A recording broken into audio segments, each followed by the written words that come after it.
ఓం శ్రీ గణేశాయ నమః. ఓం శ్రీ గురుభ్యో నమః. ఓం శ్రీ మహాగాయత్రీ మాత్రే నమః.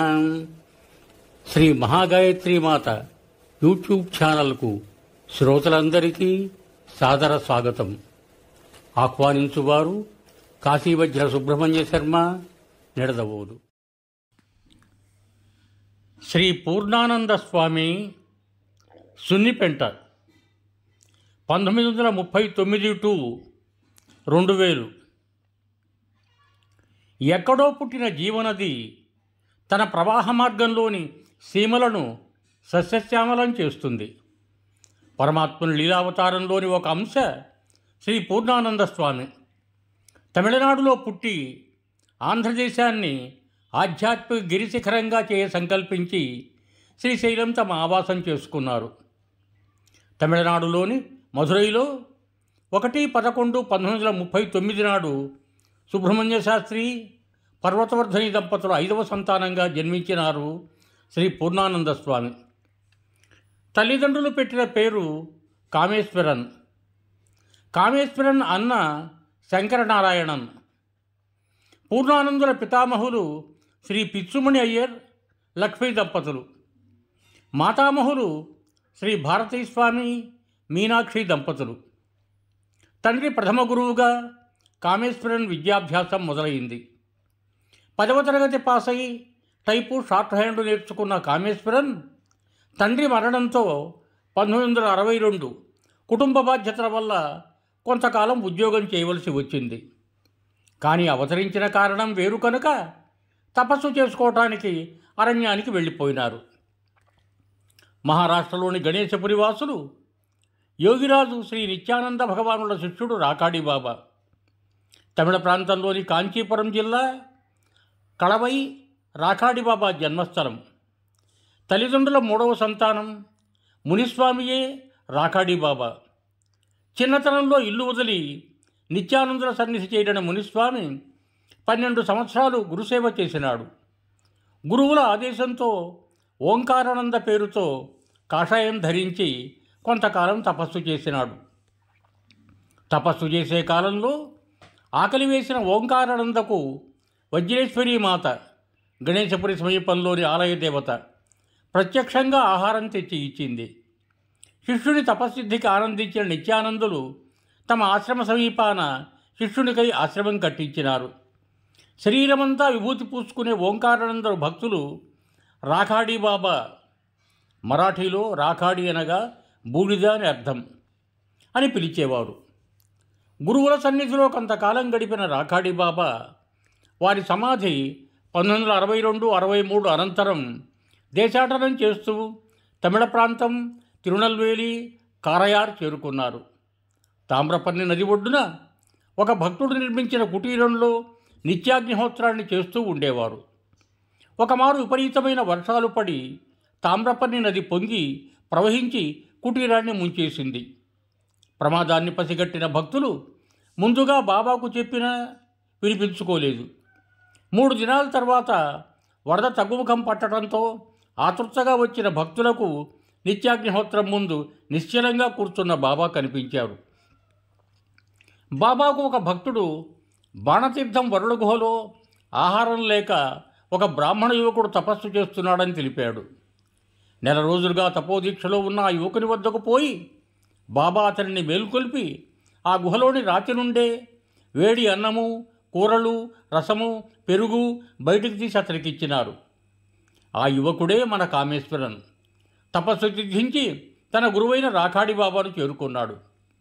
1967వ సంవత్సరంలో కార్తీక పౌర్ణమి నాడు బాణతీర్థ ప్రదేశం తామ్రపర్ణి నదిలో రాకాడి బాబా కామేశ్వరను అభిషేకించి పూర్ణానంద నామకరణం చేసి కాషాయం అనుగ్రహించారు. స్వామి పూర్ణానందులు 1969వ సంవత్సరంలో మహారాష్ట్ర గణేశపురిలోని అనసూయాశ్రమం నుండి గురువుల ఆదేశంతో క్షేత్ర పర్యటనకు బయలుదేరారు. వివిధ ప్రదేశాలు తిరుగుతూ సాయినాథుని దర్బారు షిరిడీ చేరారు. భక్తులెవరో సాయినాథుని విగ్రహానికి పూలదండ సమర్పించగా 15 అడుగుల దూరంలో ఉన్న పూర్ణానందుల మెడలో ఆ దండ వచ్చి పడింది. ఈ అద్భుతాన్ని చూసిన జనం స్వామీజీని చుట్టుముట్టారు. అక్కడి కార్యక్రమాలకు భంగం కలగరాదని పక్కనున్న సాయి సంస్థానం మేడపైకి వెళ్ళినారు స్వామీజీ. అక్కడ ఒక గదిలో సాయినాథుని ప్రత్యక్ష దర్శనం కోరిన ఒక భక్తుడు ఆహారం మాని అంత్యదశకు చేరుకున్నాడు. ఆ గదిలోకి ప్రవేశించిన పూర్ణానందులు ఆ భక్తునికి సాయిబాబాగా దర్శనమివ్వగా అప్పటి వరకు శక్తిహీనుడై మంచం పట్టిన అతడు ఒక్కసారిగా లేచి బాబా అని విలపిస్తూ సమీపించాడు. హఠాత్తుగా పూర్ణానందుల చేతిలో పళ్ళరసం గ్లాసు ప్రత్యక్షమైంది. అది ఆ భక్తునికిచ్చి నిరాహార వ్రతాన్ని ముగించమని చెప్పి వెళ్ళిపోయారు. వెళ్ళిపోతున్నప్పుడు స్వామీజీ స్వస్వరూపం జటాజూటం కనిపించి ఆ భక్తుడు నిశ్చేష్టుడైనాడు. పళ్ళరసం తాగగానే శక్తి పుంజుకొని స్వామీజీని వెతకటానికి బయలుదేరాడు. ఎక్కడా కనపడలేదు. ఆ రాత్రి సేజారతి కొరకు బాబా సన్నిధికి పోగా పూర్ణానంద స్వామీజీ అక్కడ కనపడినారు.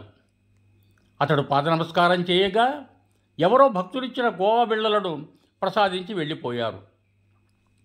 చాలాసార్లు స్వామీజీని పరీక్షించి సాక్షాత్తు సాయినాథుడే అని సంతృప్తి పొంది అప్పటి నుండి స్వామీజీతో ఉండిపోయిన ఆ భక్తుడు రమణబాబా.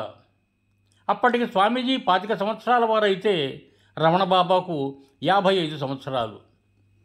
పూర్ణానందులు రమణబాబా 1969లో శ్రీశైలం చేరుకున్నారు. సత్రంలో బస చేసిన స్వామీజీకి రెండవ శిష్యుడిగా అన్నంరాజు రామకృష్ణతో పరిచయం ఏర్పడింది. రామకృష్ణ జీవితంలో ఒడిదుడుకులను ఎదుర్కొంటున్న సందర్భంలోనే పూర్ణానందుడు తారసపడినారు. స్వామీజీ రామకృష్ణకు భువనేశ్వరి మంత్రాన్ని ప్రసాదించిన తరువాత జిల్లెళమూడి అమ్మ దర్శనం లభించింది. రామకృష్ణ స్వామీజీతో కలిసి ఒక్కసారి అమ్మను దర్శించారు. అమ్మకు స్వామీజీకి అభేదాన్ని గుర్తించారు రామకృష్ణ. అమ్మ స్వామీజీకి అన్నం తినిపిస్తే తన్మయత్వంతో తల్లి లేని శివ ఈనాడు తల్లిని కలుసుకున్నాడు అని అన్నారు. 1970లో జిల్లెళమూడి అమ్మ భర్త బ్రహ్మాండం నాగేశ్వరరావు గారు హాటకేశ్వరం ఆశ్రమానికి వచ్చినప్పుడు స్వామీజీ మంత్రాలు చెబుతూ శిష్య పరివారంతో వారికి కుంకుమార్చన పూజ చేయించినారు. తిరిగి వెళ్ళిన నాగేశ్వరరావు గారు అమ్మతో పూర్ణానందుడు తమ భక్తులతో నీకు చేసినట్లే నాకు కుంకుమ పూజ చేయిస్తే నేను సమాధి స్థితికి చేరుకున్నాను అని స్వామీజీ ప్రదర్శించిన ఆత్మీయతను చెప్పినారు.